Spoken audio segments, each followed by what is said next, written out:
सब तीर्थ व्रत छोड़ दो, भगवान के शरणागत हो जाओ। व्रतों तीर्थों पर विश्वास न रखो, भगवान से सच्चा प्रेम करना सीखो। पुण्य कमाना भी पाप ही है। अपने पिछले जन्मों में पुण्य कमाए क्या अर्थ आया।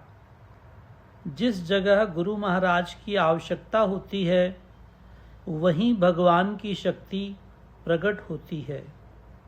यहाँ पर गुरु तत्व प्रकट हुआ, उसका कुछ कारण है। लोगों को अंधकार से दूर करने के लिए, दूध व पानी को अलग करने के लिए।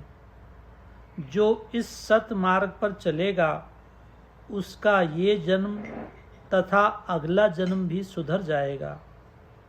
जो सुनकर भी नहीं चलेगा उसकी बात अलग है। ये एक सच्चा सत मार्ग है। इसलिए हम कहते हैं इस सत मार्ग को अपनाओ, इस 84 के चक्कर में न फंसो और भगवान से सच्चा प्रेम करना सीखो। कहते हैं भगवान के रास्ते पर चलने से बहुत त्याग करना पड़ता है। सच्चा त्यागी कौन है? संसारी आदमी या भगवान का भक्त? भगवान के भक्त को किसी तरह की चिंता और भय नहीं होता। वो जानता है कि मेरी माँ मेरे साथ और माँ हमेशा बच्चों का साथ देती हैं। इसे त्याग कहते हैं।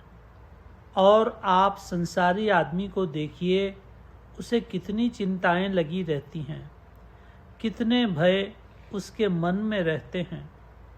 हमने कभी संसारी आदमी को सुखी नहीं देखा। भगवान तो सुख स्वरूप हैं, आनंद स्वरूप। उसे तो सच्चिदानंद कहते हैं। उनके पास काहे का त्याग करना पड़ेगा।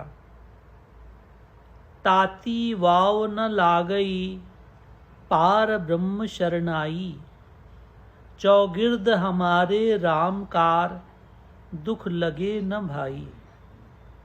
जिसने शुद्ध मन से अपने आप को भगवान के शरणागत कर दिया, उसे तो गर्म हवा भी नहीं लगती।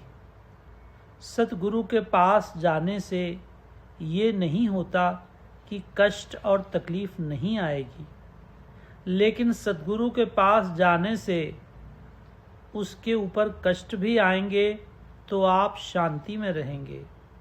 न सुख में सुखी होोगे, न दुख में दुखी। आत्मा निरंकार है। आत्मा को कोई तकलीफ नहीं है। आत्मा तक पहुँचने का एक ही तरीका है, वो है गुरु वाणी।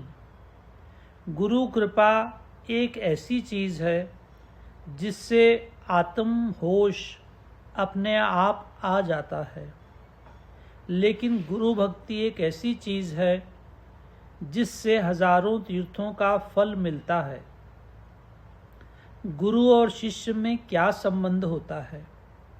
केवल हाड़ मांस से नहीं। अपने गुरु की वाणी से 1-2 महीने से आप लोग जो गुरु वाणी सुन रहे हो, उसे अमल में लाने पर आपका तथा अगला जन्म भी सुधर जाएगा। उसे चैन शांति मिलेगी। गुरु महाराज के शब्दों को पकड़ लीजिए, सदा सुख और शांति मिलेगी।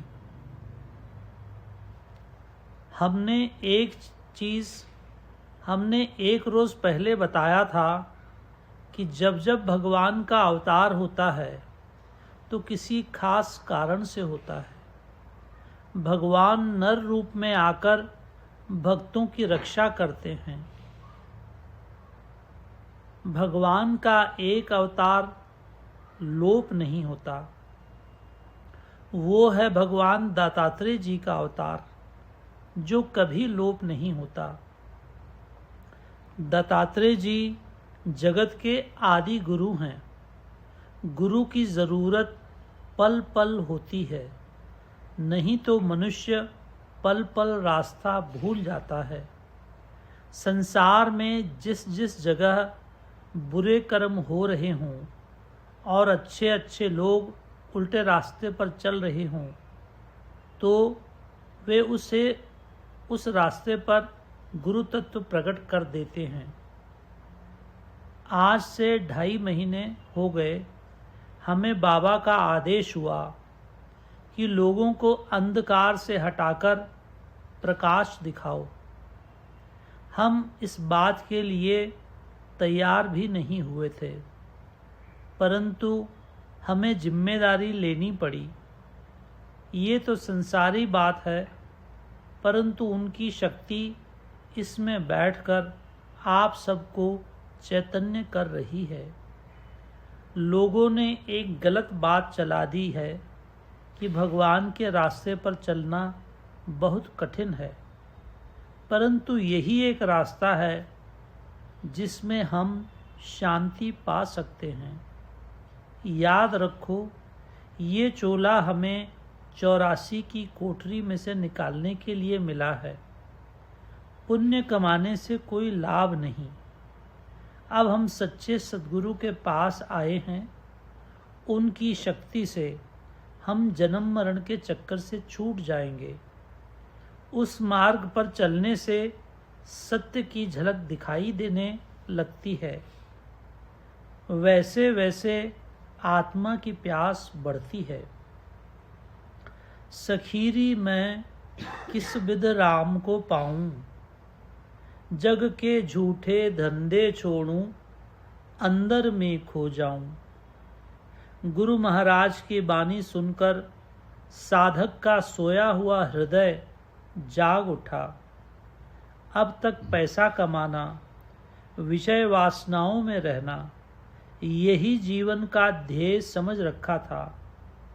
अब गुरु महाराज की बानी ने झंझोड़ा कि गलत साधना और पूजा में क्यों उसे ढूंढता है। गुरु महाराज की बानी पर चल। अब बाहर के धंधे पहले जैसे खींचते थे, अब अंदर से कोई शक्ति खींचने लगती है। अब बाहर के बंधन